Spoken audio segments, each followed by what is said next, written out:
Hello' friends, আপোনালোকলৈ আৰু এটা ন'টিফিকেশ্যন লৈ আহিছোঁ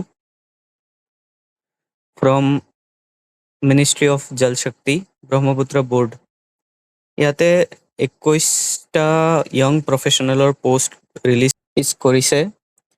ইয়াতে য়ং প্ৰফেশ্যনেল কোৱালিটি মেনেজমেণ্ট এটা পোষ্ট আছে। ইয়াতে ৰোলছ এণ্ড ৰেছপনচিবিলিটিজ আপুনি চাব। ইয়াতে scrutiny and compilation of quality assurance and quality control documents, test reports etcetera, এইবিলাক আপোনালোকৰ ৰোলছ এণ্ড ৰেছপনচিবিলিটিজ থাকিব। তাৰপিছতে এছেঞ্চিয়েল কোৱালিফিকেশ্যন আছে bachelors degree in civil engineering, working knowledge of quality assurance and quality control প্ৰচিজাৰৰ আপোনাৰ ৱৰ্কিং নলেজ লাগিব, MS অফিচৰ knowledge লাগিব, অট'কেড এটচেট্ৰা, GIS এটচেট্ৰাৰ নলেজো লাগিব। ইয়াতে এটা ডিজায়াৰেবল কোৱালিফিকেশ্যন দিছে যে minimum 1 year of experience in civil engineering field is desirable. Upper age limit দিয়া আছে 30 years। তাৰপিছত 2 নম্বৰত চাব আপোনাৰ য়ং প্ৰফেশ্যনেল লিগেল যিটো ৰোল থাকিব তাৰ এটা পোষ্ট ৰিলিজ কৰিছে। ৰোলছ এণ্ড ৰেছপনচিবিলিটিজ আপোনাৰ provide legal assistance in matters related to contracts, tenders, agreements and statutory compliances etcetera. আপোনাৰ লিগেল এছিষ্টেঞ্চ দিব লাগিব। তাৰপিছত এছেঞ্চিয়েল কোৱালিফিকেশ্যন আছে ইয়াতে গ্ৰেজুৱেট হ'ব লাগিব আপুনি, আৰু 2 years of experience of practice with senior advocate of হাইকোৰ্টৰ ছিনিয়ৰ এডভকেটৰ লগত আপোনাৰ 2 বছৰৰ এক্সপেৰিয়েঞ্চ লাগিব প্ৰেক্টিচৰ। ইয়াতো ডিজায়াৰেবল আছে যে research experience and experience in publication of papers in the relevant field would be preferred.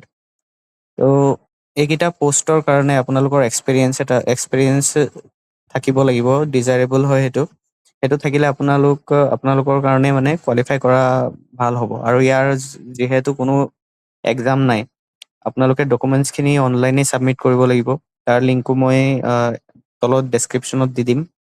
ইয়াত চাব আপোনাৰ আপাৰ এজ লিমিট 30 years আছে, আৰু যিটো চেলাৰী হ'ব এমলুমেণ্টছ কনচলিডেটেড চেলাৰী আপোনাৰ 40,000 rupees পাৰ মান্থ হ'ব। প্লেচ অফ পষ্টিঙো দিয়া আছে ব্ৰহ্মপুত্ৰ বোৰ্ড, হেডকোৱাৰ্টাৰ গুৱাহাটী। তাৰপিছতে এনেকৈ য়ং প্ৰফেশ্যনেল ডেটা ছায়েন্স, ইয়াতো এটা পোষ্ট আছে। এছেঞ্চিয়েল কোৱালিফিকেশ্যন আছে bachelors degree in engineering, computer science etcetera. 30 years লাগিব ইয়াৰ। আপাৰ এজ লিমিট ইয়াৰ 30 years আছে, আৰু চেলাৰীও 40,000 rupees একেই। চ' ইয়াৰ চিলেকশ্যন প্ৰচেছটো মই কৈ দিম। তাৰ আগতে কৈ দিওঁ যে ইয়াৰ আপোনালোকৰ কিছুমান য়ং প্ৰফেশ্যনেলৰ যিটো পোষ্ট আছে, কিছুমানত 60,000 চেলাৰীও আছে। আৰু তাৰপিছত আপোনালোকৰ ইয়াতে কোৱালিফিকেশ্যন এটা ক্ৰাইটেৰিয়া ৰাখিছে, যিহেতু য়ং প্ৰফেশ্যনেল বুলি পোষ্টটোত কৈয়ে দিছে। আপোনালোকৰ এটা এছেঞ্চিয়েল কোৱালিফিকেশ্যন, টেকনিকেল কোৱালিফিকেশ্যন এটা লাগিবই, আৰু এক্সপেৰিয়েঞ্চো তাৰ কাৰণে দৰকাৰ হয়। আৰু তাৰ কোনো এক্সাম নহয় বুলিও কৈছিলোঁ। ত' এপ্লিকেশ্যনটো আপোনালোকে কেনেকৈ কৰিব, এপ্লিকেশ্যনৰ কাৰণে পৰ্টেলটো মই তলত দি দিম, আৰু লগতে ন'টিফিকেশ্যনটো এটেচ কৰি দিম। এপ্লিকেশ্যন আপোনালোকে সেই যিটো ৱেবছাইট থাকিব তাত আপোনালোকে এপ্লাই কৰিব লাগিব। তাৰপিছত আপোনালোকক শ্বৰ্ট লিষ্ট কৰিব, আৰু তাৰপিছত পাৰ্চনেল ইণ্টাৰভিউৰ কাৰণে মাতিব। যদি আপোনালোকৰ ইণ্টাৰভিউ ছেটিছফেক্টৰী হয়, তেতিয়া আপোনালোকক চিলেক্ট কৰিব। তাতে departmental standing committee, selection committee এটা থাকিব, DSC, তেওঁলোকে চিলেক্ট কৰিব। তাৰপিছত আপোনালোকৰ যিটো পোষ্ট হয় সেইটো তাতে আপোনালোক চাকৰি কৰিব পাৰিব। আৰু আপোনালোকে এপ্লাইটো 26 আগষ্ট 2026 তাৰ আগতে আপোনালোকে এপ্লাই কৰিব লাগিব। আৰু এইখিনি আছিলে, মই ন'টিফিকেশ্যনটো তলত এটেচ কৰি দিম। গতিকে আপোনালোকে ছাবস্ক্ৰাইব কৰিব, শ্বেয়াৰ কৰিব, আপোনালোকৰ ফ্ৰেণ্ডছ এণ্ড ফেমিলিক শ্বেয়াৰ কৰিব।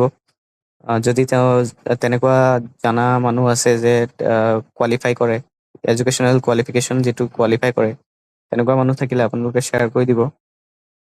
থেংক ইউ ফৰ ৱাচিং।